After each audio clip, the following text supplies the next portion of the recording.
First, he drew a green line on the map, 2 miles behind the first enemy line. He gave them 2 hours to reach it. There, they'd consolidate, and new forces would pass through them and fight their way through to the red line, which he marked 3 miles further on.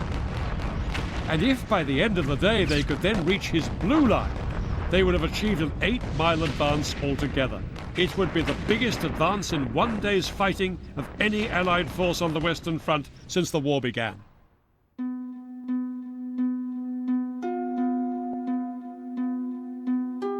In early August, Amiens was a ghost town. The population had been evacuated during the Ludendorff offensives. Now, the city was only 11 miles behind the front line, and no civilians had been allowed to return. The only people here were military, and there were more of them on their way. The troop build-up was hidden by a shroud of secrecy. The element of surprise was essential if the British plan was to succeed. Sand was even laid down on some of the deserted roads to deaden the sound of the troops and artillery massing in and around the city. And hundreds of tanks were hidden on the banks of the tree-lined canals.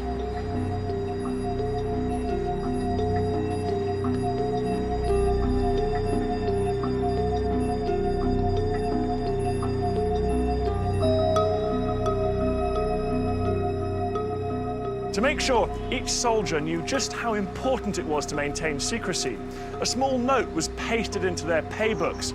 It told them that if they were captured by the Germans, they were allowed to say their name, their serial number, and their rank, and nothing else. It ended with the words, "Keep your mouths shut."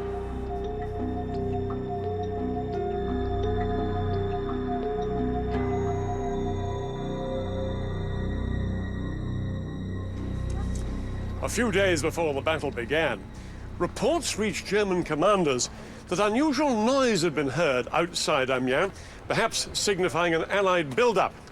But Ludendorff discounted these reports. There is nothing, he said, to justify this apprehension, as long as our troops are vigilant and do their duty. Rawlinson's obsessive secrecy was paying off.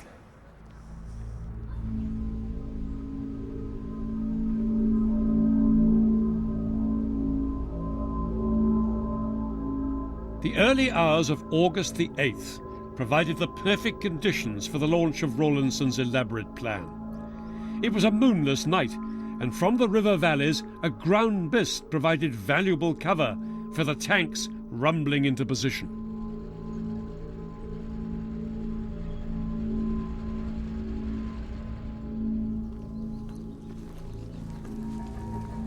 This countryside was an anthill of activity as tens of thousands of Allied troops moved towards the front line. The men were under strict instructions. There was to be no shouting, no flashlights and no cigarettes, no unnecessary noise.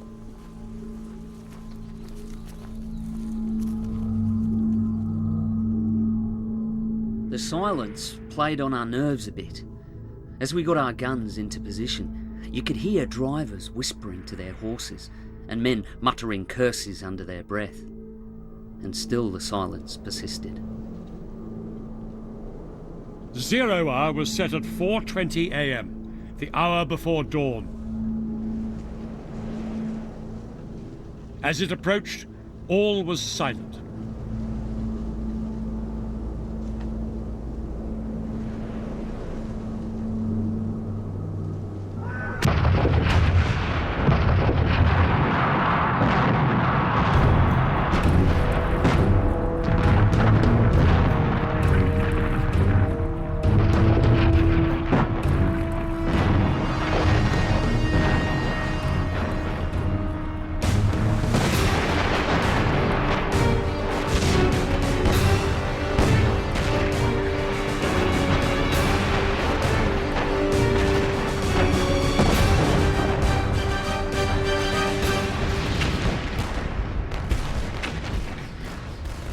The moment British guns had opened fire on German positions, the British infantry had started their attack. The creeping barrage, which the advancing foot soldiers now hugged as closely as possible, was delivered by 700 heavy guns.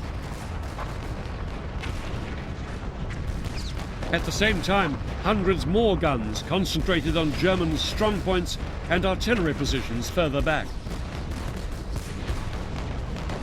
For 17 miles along the front, flares lit up the countryside as a mass of troops and tanks moved forward under the barrage.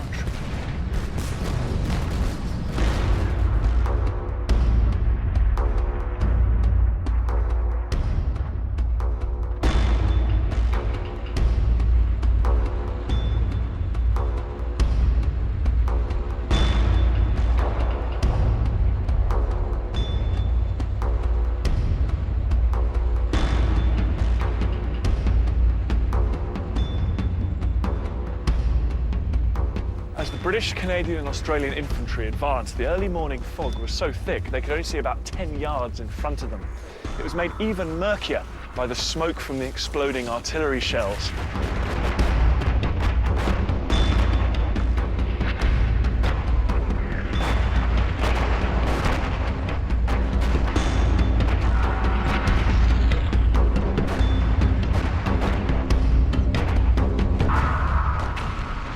We were traveling fast. The sweat was rolling down my face. The shells were bursting everywhere, some of them very low. Machine gun bullets also whistled over us from the left flank, where the advance had been held up for a while. Precisely as planned, the creeping barrage and the almost simultaneous infantry assault took the Germans totally by surprise. Some lead Allied units stormed into enemy trenches and bunkers and captured or killed the German defenders before they had any chance to organize a counterattack.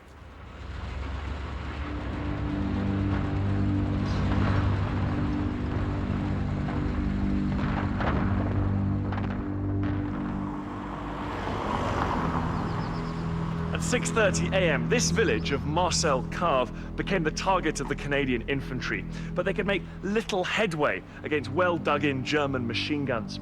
Then help appeared in the form of a lumbering Mark V British tank. Its commander, a lawyer from Somerset, sized up the situation and advanced into the village.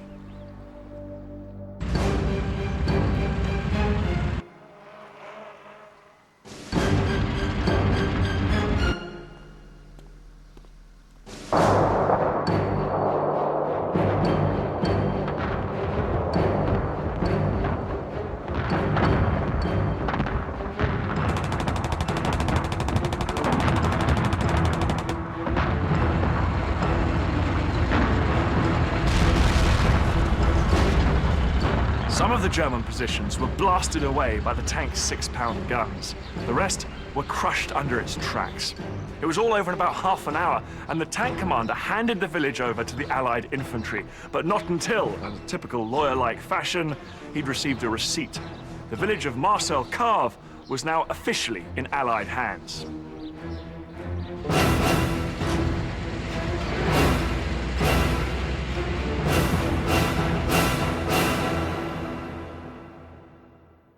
The taking of this village of Marcel Cave put the Canadians across Rawlinson's first objective, his Green Line.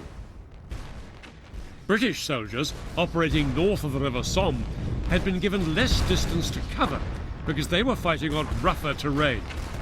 But about 3 hours into the battle, most of Rawlinson's units had reached their objectives.